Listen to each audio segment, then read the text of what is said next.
La généalogie et la famille du prophète alayhi salatu wassalam. La généalogie du prophète Muhammad sallallahu alayhi wa sallam se répartit en 3 séries.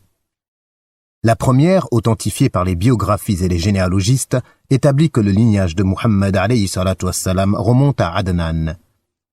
La seconde, controversée, établit son lignage au-delà de Adnan jusqu'à Abraham alayhi salatu wassalam.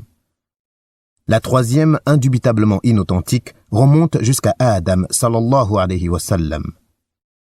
Les ascendants du prophète alayhi salatu wassalam. Les ascendants du prophète sallallahu alayhi wa sallam sont appelés les Hashimites, nom qui leur vient de Hashim, fils de Abd Manaf, arrière-grand-père du prophète sallallahu alayhi wa sallam. Parlons maintenant brièvement de Hashim et de ses descendants. Hashim était responsable de l'intendance des eaux, siqaya, et de la fourniture de la nourriture aux pèlerins, rifada. Hashim était riche et très distingué. Il fut le premier à offrir aux pèlerins du pain cassé et trempé de bouillon. Son véritable nom était Amr, mais il fut surnommé Hashim parce qu'il émiettait le pain dans le bouillon. Hashama veut dire cassé. C'est lui qui, pour la première fois, institua les 2 voyages de Quraysh, le voyage d'hiver et le voyage d'été. Lors d'un de ses voyages en Syrie pour le commerce, il s'arrêta à Médine où il épousa Salma, fille de Amr des Banu Adi, fils d'An-Najjar. Il resta auprès d'elle quelque temps avant de poursuivre son voyage alors qu'elle était enceinte. Il mourut à Gaza en Palestine en 497 de l'ère chrétienne. Plus tard, son épouse accoucha de Abdul Muttalib et l'appela Sheiba à cause de la présence de cheveux blancs sur sa tête et elle l'éleva à Yathrib. Personne de la famille de Hashim n'apprit la nouvelle de cette naissance. Hashim avait 4 fils, Asad, Abu Sayfi, Nadla et Abdul Muttalib, et 5 filles, Ash-Shifa, Khalida, Da'ifa, Ruqayya et Jannah. À la mort de Hashim, la Siqaya et la Rifada échurent à son frère, Al-Muttalib, fils de Abd Manaf, qui était honnête, obéi et bienfaisant au point qu'on le surnommait Al-Fayyad, le munificent, vu sa générosité. Lorsque Sheiba, c'est-à-dire Abdul Muttalib, atteignit l'âge de l'adolescence, son oncle Al-Muttalib entendit parler de lui et vint à Médine afin de le ramener chez lui. Quand il le vit, ses yeux débordèrent de larmes, il l'étreignit et le fit monter sur son chameau. Le jeune garçon, cependant, refusa de l'accompagner à la Mecque sans l'aval de sa mère. Al-Muttalib demanda alors à celle-ci son autorisation, mais elle la lui refusa. Toutefois, il parvint à la convaincre lorsqu'il lui dit « Ton fils se rendra à la Mecque où il recouvrera l'autorité de son père et vivra dans l'enceinte sacrée. » À la Mecque, Abdul Muttalib suscita toutes les curiosités. Et les gens pensèrent tout d'abord qu'il s'agissait d'un esclave d'Al-Muttalib, d'où le surnom qu'ils lui donnèrent, Abdul Muttalib, l'esclave d'Al-Muttalib. Ce dernier leur dit alors « C'est mon neveu, le fils de mon frère Hashim. » L'enfant grandit dans la maison d'Al-Muttalib et à la mort d'Al-Muttalib à Bardaman au Yémen, Abdul Muttalib lui succéda. Il suivit la tradition de ses aïeux et surpassa même ces derniers en grandeur, son peuple l'aima et son rang fut éminent dans la société mécoise. Abdul Muttalib fut témoin de 2 événements importants au cours de sa vie, à savoir la redécouverte du puits de Zamzam et l'expédition dite de l'éléphant. Concernant le premier événement, Abdul Muttalib reçut en rêve l'ordre de creuser dans un endroit précis le puits de Zamzam. Il y trouva les objets que les membres de la tribu de Jurhum avaient enterrés lors de leur départ forcé de la Mecque. Il y avait des épées, des armures et 2 gazelles en or.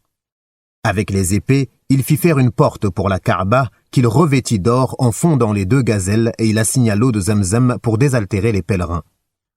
Lorsque l'eau de Zamzam émergea, les Qurayshites souhaitèrent être associés à Abdul Muttalib dans la charge du puits, mais celui-ci refusa en arguant que cela relevait de ses prérogatives. Ils s'accordèrent alors pour consulter la devineresse des Banu Sa'ad. En chemin, Dieu leur fit voir des signes qui confirmèrent le privilège de Abdul Muttalib.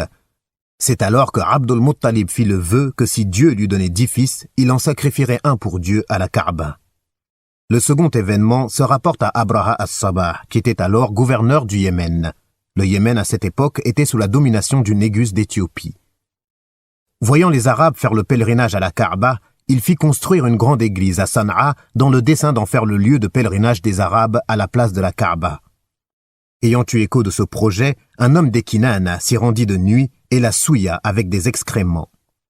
Lorsque Abraha apprit la nouvelle, il devint furieux et rassembla une grande armée forte de 60 000 hommes pour marcher sur la Kaaba et la détruire. Il y avait dans cette armée 9 ou 13 éléphants. Abraha choisit pour lui-même le plus grand. Lorsque l'armée atteignit un lieu nommé Al-Marmas, Abraha fit mettre son armée en ordre de bataille et se prépara à entrer dans la Mecque. Mais arrivé à la vallée de Muhassar, entre Muzdalifa et Mina, son éléphant s'agenouilla, refusant d'avancer. Il acceptait d'aller vers le nord, vers le sud ou vers l'est, mais pas vers l'ouest où se trouvait la Kaaba. Cette situation prévalut jusqu'au moment où Dieu envoya sur eux des oiseaux par volées qui leur lançaient des pierres d'argile et les rendit semblables à une paille mâchée. Les oiseaux étaient semblables à des hirondelles et des étourneaux et portaient chacun 3 projectiles, un dans le bec et 2 autres dans les pattes. Ces pierres déchiquetèrent les corps des soldats d'Abraha. Un grand nombre d'entre eux trouva la mort, et ceux qui survécurent s'enfuirent pour périr plus tard, dispersés un peu partout sur les routes du désert. Abraha fut atteint d'une infection qui s'attaqua aux extrémités de ses doigts. Lorsqu'il regagna Sanaa, il était dans un état misérable et il mourut peu de temps après. De leur côté, les Qurayshites, craignant pour leur vie, s'étaient enfuis en direction des collines et des montagnes environnant la Mecque. Quand l'ennemi fut anéanti et dispersé, ils retournèrent en toute sécurité chez eux. L'épisode de l'éléphant eut lieu au mois de Muharram, 55 jours avant la naissance du prophète Mohammed sallallahu alayhi wa sallam, ce qui correspond à la fin du mois de février ou au début du mois de mars de l'an 571 de l'ère chrétienne.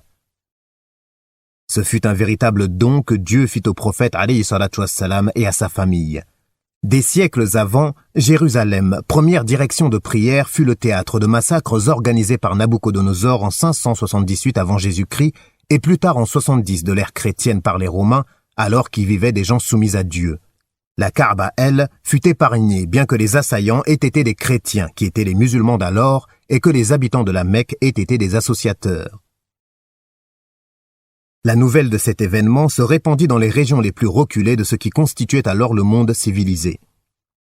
L'Abyssinie, c'est-à-dire l'Éthiopie, maintenait de forts liens avec les Romains, ennemis déclarés des Perses, d'où la vigilance de ces derniers quant à tout ce qui touchait de près leurs adversaires ainsi que leurs alliés.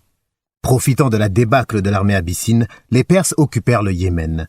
L'événement de l'expédition de l'éléphant attira l'attention du monde sur la noblesse de la maison de Dieu, la Kaaba, et montra à tous qu'elle avait été choisie par Dieu pour être l'objet de vénération. En conséquence, quiconque s'en approcherait prétextant une prophétie justifierait le recours au même type de représailles, à moins d'être véridique. Si donc un des habitants de l'enceinte sacrée venait à se présenter comme étant prophète de Dieu, cela serait cohérent, vu l'occurrence de ce miracle que fut l'événement de l'éléphant. Cela expliquerait également la sagesse cachée dans le soutien que Dieu accorda à des associateurs, les Mécois, contre les gens de la foi d'alors, c'est-à-dire les chrétiens, et ceci d'une manière miraculeuse, interdisant toute justification par des causes. Abdul Muttalib eut 10 fils, Al-Harith, Az-Zubayr, Abu Talib, Abdullah, Hamza, Abu Lahab, Al-Ridaq, Al-Maqwam, Safar et Al-Abbas. Il eut aussi 6 filles, Al-Hakim, appelée aussi Al-Bayda, Barrah, Atika, Safiya, Arwa et Umayma. Abdullah fut le père du prophète Muhammad sallallahu alayhi wa sallam.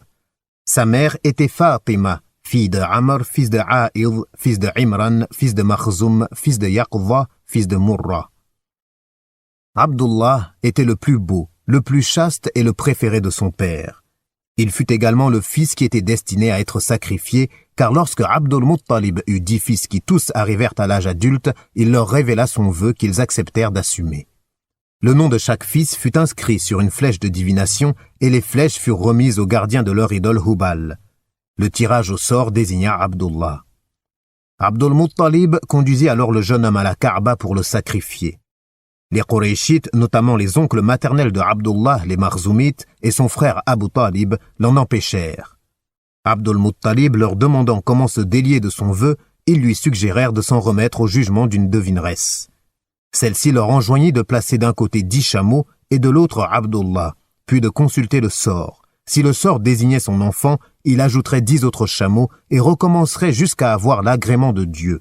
Mais si le sort tombait sur les chameaux, il devrait les sacrifier. C'est ce que fit, de retour à la Mecque, Abdul Muttalib. Le tirage au sort fut mené jusqu'à ce qu'il tombât sur 100 chameaux qui furent sacrifiés. La chair des chameaux fut laissée aux pauvres et aux carnassiers. Cet événement eut une incidence sur le montant du prix du sang jusqu'alors en usage en Arabie. Il avait été de 10 chameaux, il passa désormais à 100 et l'islam approuva cela. Il a été rapporté que le prophète alayhi salatu wassalam a dit « Je suis le fils de 2 sacrifiés », c'est-à-dire Ismaël et Abdullah. Abdul Muttalib choisit Amina, fille de Wahb, fils de Abd Manaf, fils de Zuhra, fils de Kilab, pour être l'épouse de son fils Abdullah. Elle était alors la meilleure femme quant à sa lignée et à son rang. Son père était le chef des Banu Zuhra. Le mariage eut lieu à la Mecque, et peu après, Abdullah fut envoyé par son père acheter des dattes à Médine, où il mourut.